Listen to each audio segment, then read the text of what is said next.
Hey, it's Kevin, welcome. We are in the south end of the Highland Park neighborhood of St. Paul, and we are heading east into downtown St. Paul. So today we're going to be going through the West 7th Street neighborhood into downtown St. Paul. We're going to check out Mears Park, we're going to check out Rice Park, we're going to check out Irvine Park, and eventually end down on the river flats by the Mississippi River. So the top is down, the sun is out, sit back and enjoy the ride.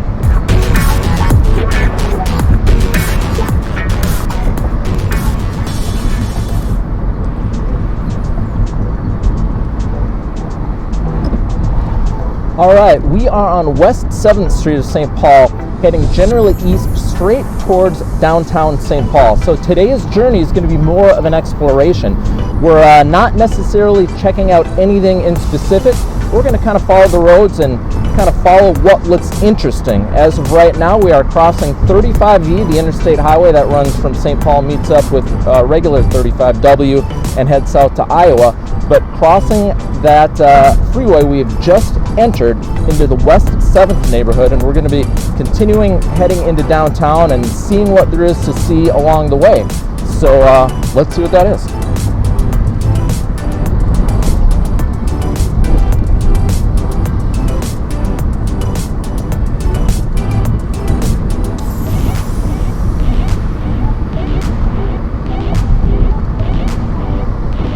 So the West 7th Street neighborhood is generally separated from kind of the rest of the southern St. Paul neighborhoods by Interstate 35E. So we're bordered on the northwest by 35E and on the southeast by the Mississippi River. So this road we're on, West 7th Street, also Highway 5, is kind of a main thoroughfare into downtown. And in fact, it was an old Indian trail that would run from downtown St. Paul all the way back to Fort Snelling. So the road is also known as Fort Road, but most people now know it as West 7th Street or Highway 5. And you can kind of see it's an old street. We've got it's a commercial district. We've got some of these buildings that have businesses downstairs, apartments up above, and a lot of the buildings we're seeing right now, you can see, were built in kind of the early to mid 1900s, although this whole neighborhood would have been growing up since the turn of the last century. Here we got West 7th Drugs. That's kind of an old looking building. And if you look straight down the road, you can actually see the St. Paul World Trade Center, name of the building. It's the tallest building that we can see down the road. And as we move along West 7th, there are a lot of restaurants and bars, and it is kind of a unique neighborhood. The homes here aren't super expensive. Again, we're very close to the freeway and also very close to downtown. But look, we got some antique shops over here and plenty of good restaurants and friendly bars that anyone can come down to. We got the old Schmidt's Brewery here on this side, and what they've done is in the last few years kind of rehabbed this Schmidt Brewery that's been sitting there vacant and unused for decades. And they're kind of doing some new craft brews there. They've got a big patio and a big interior area where they kind of have some booths where crafts are sold and everything. So that's kind of a new development along this strip, and they have the light working now. So you see the Schmidt beer light at night, which is kind of an icon in the neighborhood. Got an old 60s car wash. We're now crossing the railroad bridge. This is going to bring us closer into downtown.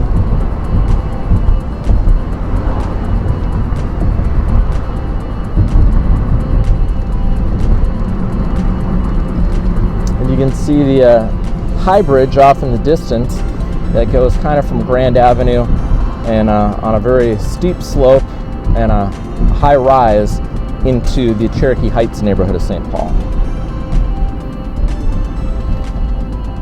So we are heading northeast on West 7th, and we've just come to the intersection of St. Clair Avenue. Here's something interesting to look at. If you've seen the movie Grumpy Old Men 2, Cooper's Foods, the grocery store, is the location that they filmed the grocery store scenes in. So some of the hilarious commentary and wisecracks from Burgess Meredith took place right in that grocery store.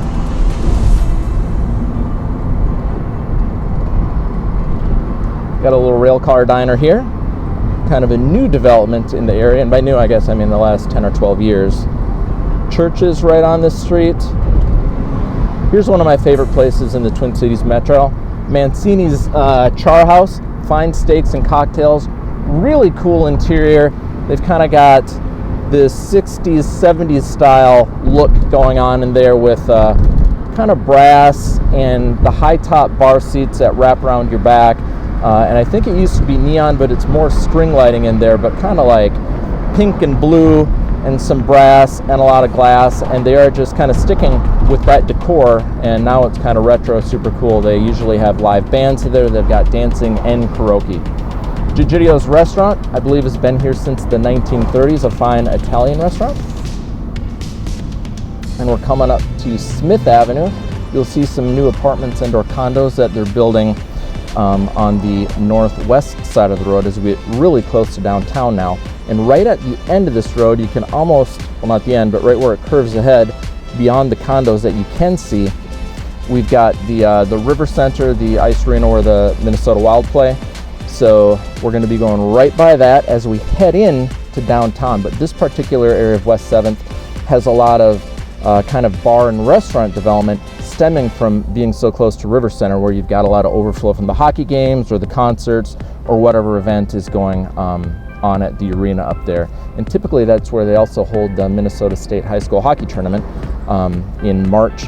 So this whole neighborhood fills in, and as we get up to some of these bars and restaurants closer to the River Center and Xcel Energy Center, you'll see a lot more of that going on. It's a Sunday afternoon at about 4:30 in June, so not tons going on. It is 2021, so we're just wrapping up COVID.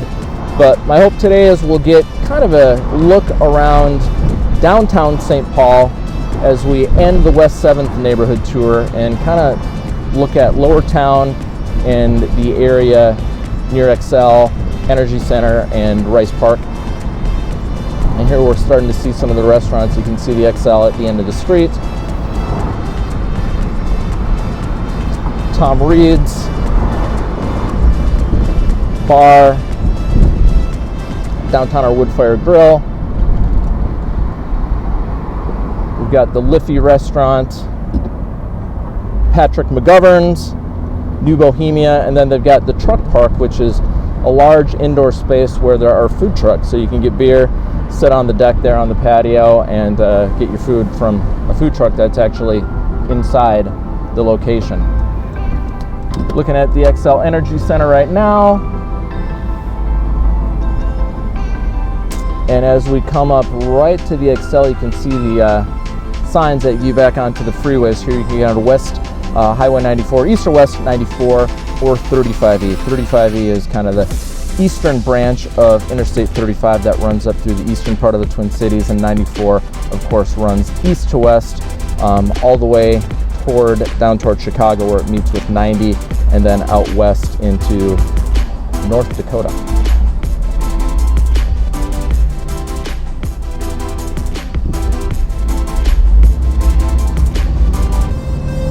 So at this point, our exploration of downtown begins. I honestly don't have a set pattern of where we're going to be going. We'll kind of figure out as we go along, see what looks interesting down here.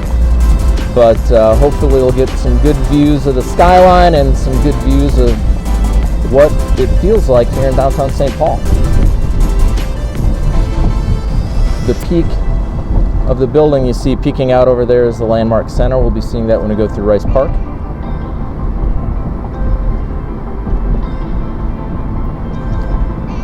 Here's a great icon of downtown St. Paul that's been here forever, Mickey's Diner.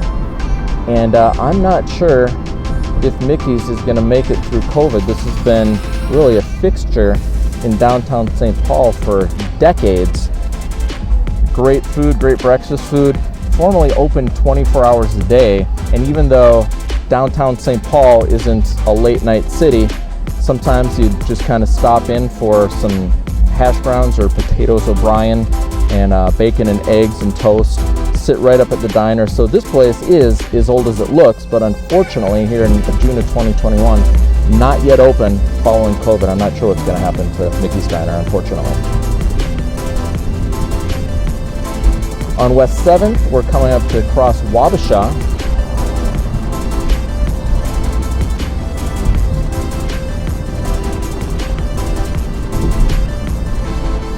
We'll be going across the light rail tracks here on Cedar Street, which head into downtown St. Paul, and I believe they go to the Union Depot and also as far as CHS Field, which is the field that the St. Paul Saints play at, newer stadium in the Twin Cities.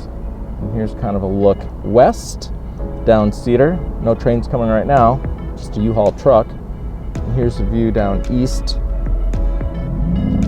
And in the back here of Wells Fargo Place, I called it the World Trade Center. It's its old name, but that was an entrance that used to be an interior mall back in the 80s and into the 90s, where there was a Dayton's available through the Skyway, and you'd walk through the interior mall at the World Trade Center that a unique restaurant on the ground floor, and then you could walk in. It was just like a regular regional mall with shops and clothing stores, and that is defunct. Dayton's turned to Macy's, and just a handful of years ago, Macy's turned into nothing. So I'm not sure what's happening to the old Macy's location, but there is really no more retail around in that mall anymore. Now let's cruise down Minnesota Street and kind of get a look at the back roads and alleys of downtown St. Paul. And we'll cut back to West 7th in a minute. Just want to give you a look of what there is here to see in downtown St. Paul. And if you've heard that St. Paul is Minneapolis's kind of sleepy neighbor, you are correct. And really, after COVID, neither of the downtowns have really fully recovered yet. Get a view of the state capitol. And going across this bridge, that is the bridge, the interchange on 35E and 94 with the Capitol back there, and the Minnesota Supreme Court building. We're going to be going down Robert Street, getting away from this freeway noise and heading back towards Lowertown. So that's a glimpse of the freeway access. Lunds and Byerly's grocery store right here, which is a nice addition. A lot of apartments and condos, newer condos in the area that people are living in, trying to kind of bring some more life to downtown St. Paul. Got Keys Cafe and Bakery right here, which is another delicious breakfast place. They've got cinnamon rolls and caramel rolls and excellent kind of breakfast food baked with or cooked with lard and lots of butter. I'm not sure if it's really lard, but it's definitely real butter. We're back to 7th Street. And let's just go straight this time.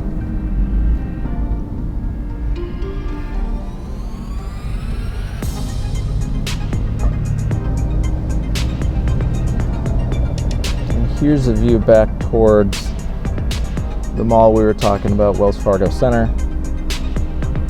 And unfortunately, you do see a lot of these space for lease, commercial space for lease, in both of our downtowns, and I guess throughout the country, in Minneapolis and St. Paul following COVID. A lot of people, of course, went to work at home, and a lot of people aren't coming back yet. So both of our Twin Cities downtowns are kind of suffering from a lack of occupancy. As you'll see, St. Paul does have a bit of a skyway system. We're going under one of our skyways right now.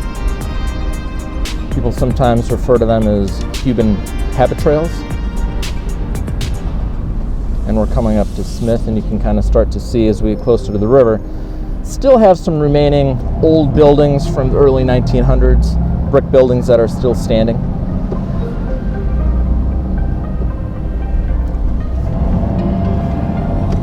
But unfortunately, as you see, not very vibrant, not a lot of people out on the streets. Turning onto 5th, and if we headed straight, Robert Street would take us south across the Mississippi River into West St. Paul. And as we head in an easterly direction on 5th Street, we're heading towards Mears Park, and we're getting into the Lowertown neighborhood.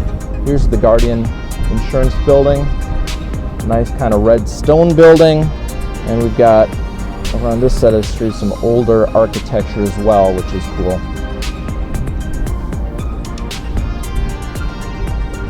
And this is Mears Park, which is kind of a little pleasant area, right? A little square in the heart of these downtown buildings. Up ahead is CHS Field. It looks like there may be some event going on, and we're also nearing the St. Paul Farmers Market. So actually we're going to get a chance to stop here at the intersection, and we are literally in the heart of Lowertown. Let's take a look around while we're sitting here. Mears Park behind me.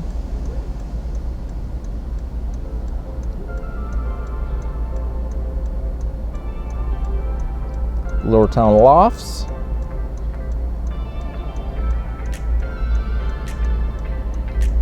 And here's the park, just kind of a little square that you can walk through with benches. You can sit and eat lunch. I believe they got a little water feature running through there too. We got some people out walking their dog, probably residents of the neighborhood. Mixed use with office buildings and also apartments and renovated buildings turned into lofts. So this is kind of a drive around Lowertown, a drive around Mears Park. And since they kind of started renovating these lofts and getting more residents into downtown, we start to see, we got the Bulldog Restaurant and Bar, start to see some more restaurant development and bars. So again, we're not in Minneapolis, it's not a late night party town, but at least on a Sunday afternoon, there's a place you can go and get a hamburger and a beer.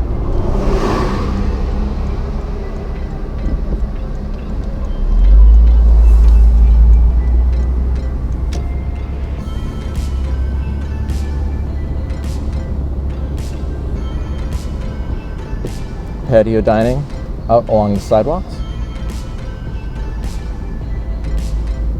And I'd take us around the block, but unfortunately we've run into a one-way, which is strange. You think you should be able to just kind of circle Mears Park the whole time, but we can't.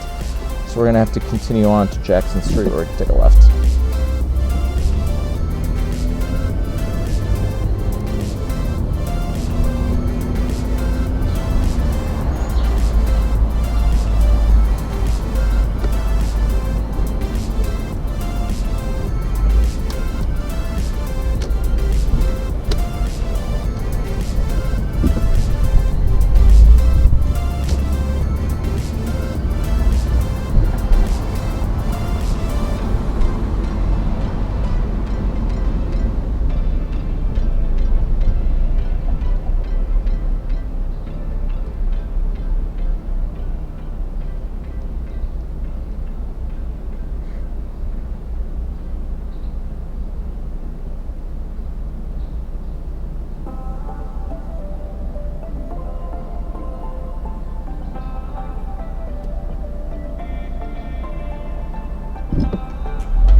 So as we head down Jackson Street, downhill towards the Mississippi River, we'll continue on. Kellogg is a main street we're going to come back to, but we'll head down kind of to the banks of the Mississippi. Certainly St. Paul started as a river town that had a navigation on the Mississippi River. So we used to have riverboats coming in here that would just dock up down here at the river and unload people and unload gear and supplies. And you get a look at some barges. The river in St. Paul is still an active road for river traffic. And we got some warehouses, or former warehouses, down here. We'll head back up the hill, get to Kellogg. And from Kellogg, we'll be able to look out over the river. But as you can kind of see, we're down at the bottom of the hill now, getting close to the river level.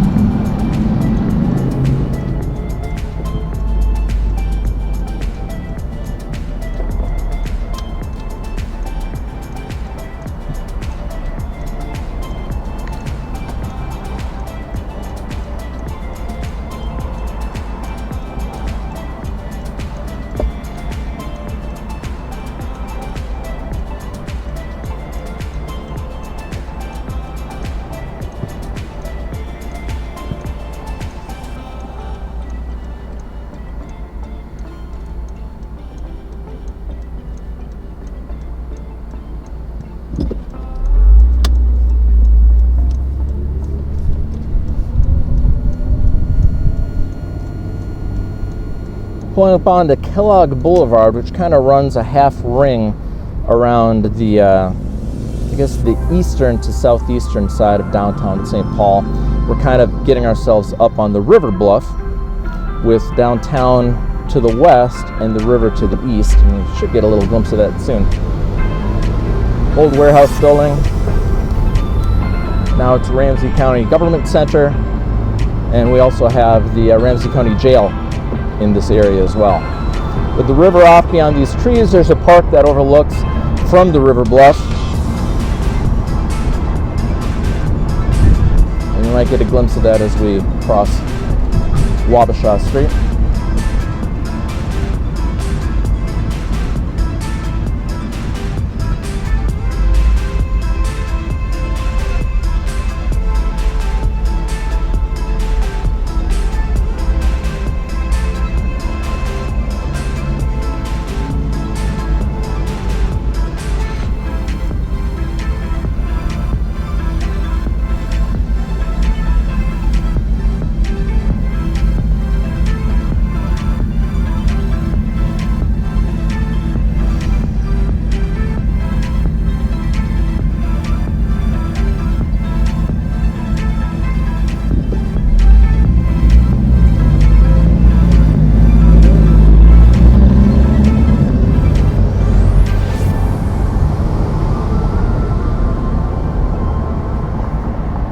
Currently the Intercontinental Hotel that used to be the downtown Radisson with a rotating restaurant called the Carousel on top. This is St. Paul City Hall and Courthouse, built I think in the 1920s with super Art Deco style in the lobby and on the elevators and even in the courtroom and on the floors. Really unique building the courthouse is.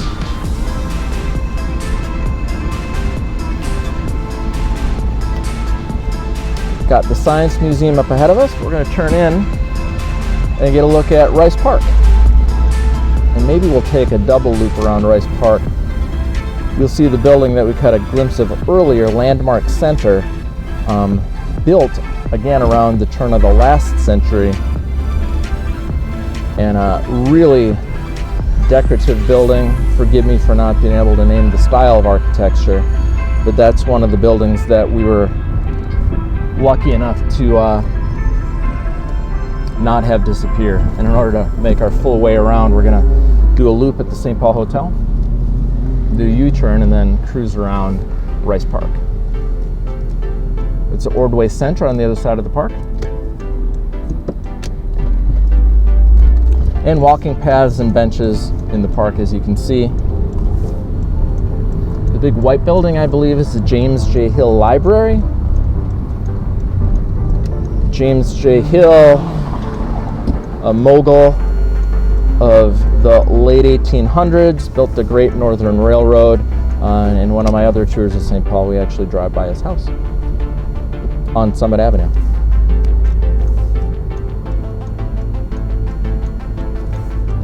There's the statue of Herb Brooks, the coach of the 1980 U.S. Olympic hockey team. The entrance to River Center. And then here we've got Ordway Center for the Performing Arts, where it's mainly like traveling theater plays, not tons of concerts, but I think the Minnesota Opera performs there, and lots of major shows that travel the country, Broadway level shows. Landmark Center.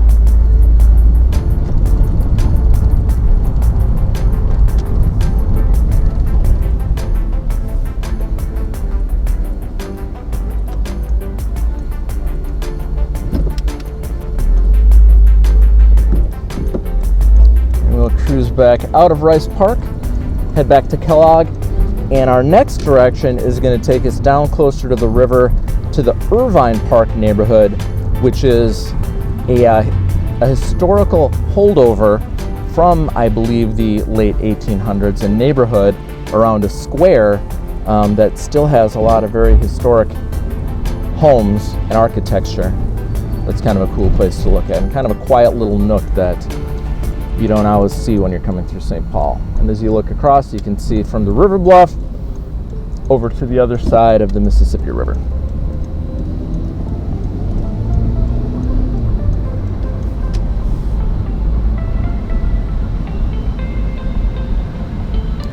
Got the St. Paul Science Museum along the river bluff, and they've got a huge kind of municipal parking ramp that goes from this level down, elevators up to get you into downtown.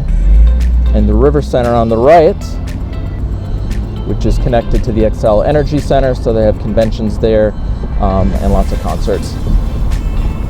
Kind of a smaller venue than the Xcel itself.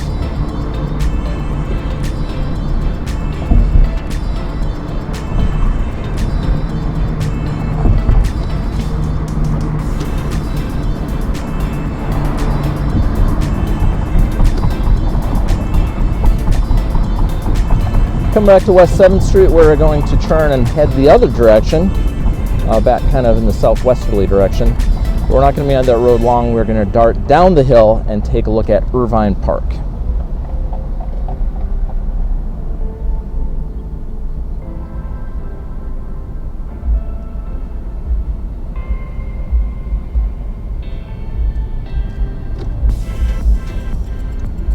There's a view of the St. Paul Cathedral up on Cathedral Hill, Summit Hill. I got a closer look at that on one of my other videos. I think the title of the video was St. Paul Neighborhoods, but we take a look down Summit Hill, we take a look at the cathedral, the James J. Hill House, go by Scott Fitzgerald Old Townhouse on Summit. And we're now turning back on West 7th Street and heading southwest.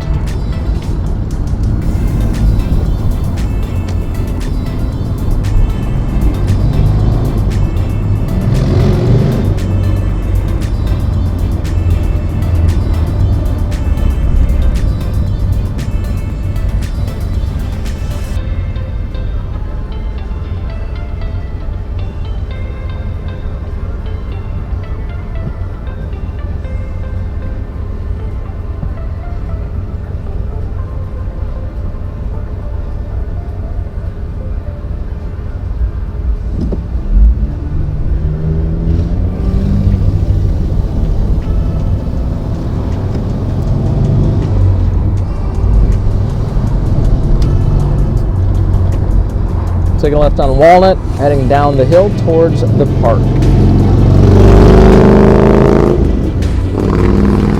And right ahead of us, that green space that you see is Irvine Park. I'm not sure the guy's first name, but the last name was Irving, and he started out as an early settler in St. Paul, and apparently was cutting down logs and selling firewood to the riverboats that came up. Kind of grew into obviously a bigger business, and he became a big name in the area. And my understanding is that this park used to be a cow pasture donated to the city of St. Paul by Mr. Irvine. There's a sign up there. It says Irvine Park Historic District. So we'll take a little look first at the inside of the park. Looks like they may have a wedding, some type of celebration getting set up. Then we'll take another loop to get a look at the cool architecture.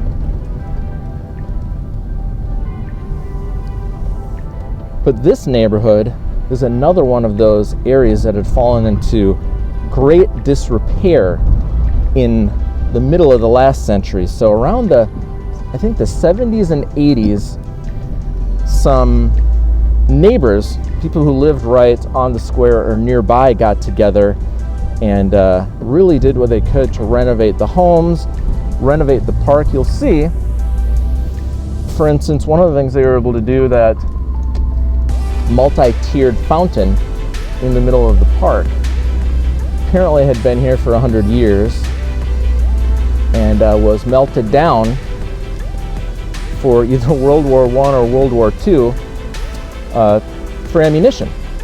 But in the 70s, somehow they were able to contact the company, the foundry that had poured that original fountain somewhere in the southeast part of the United States, and somehow that foundry still had the original mold for the fountain at Irvine Park.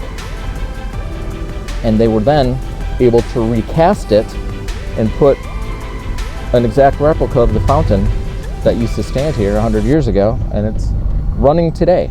Now we'll take a look around the square on the outside. Here, obviously, the older structures have been torn down. We've kind of got some townhomes that were probably built in the 90s. But some of the oldest still standing houses in the city of St. Paul are right here, and you can just get a look at the architecture. This kind of yellow brick with the front porches. And I'm not the greatest with architectural styles, but you can see it's a lot of neat houses over here.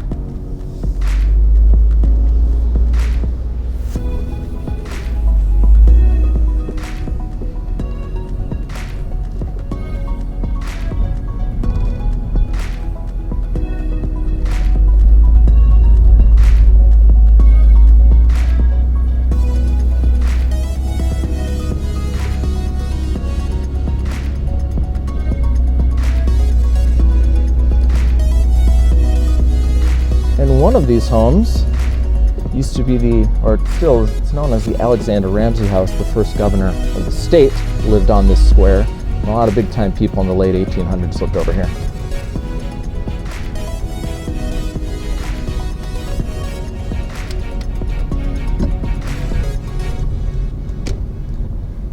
So there's a look at the Irvine Park Historic District marker. I'm sure if you were to Google those words, you would find a look at that plaque and you could read it. We're going to continue down the hill and get down back to Shepherd Road, where we're actually going to be down the bottom of the hill alongside the Mississippi River. So we're cruising out of Irvine Park onto short little Ryan Avenue, meeting up with Chestnut and just following the hill down towards the Mississippi.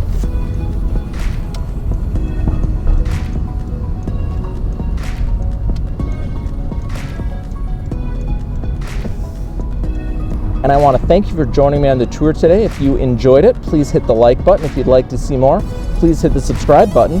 And in the meantime, I will put up a couple more videos. If you like this one, here are a couple more tour videos that hopefully you'll like as well. Other than that, thanks for joining me and have a great day.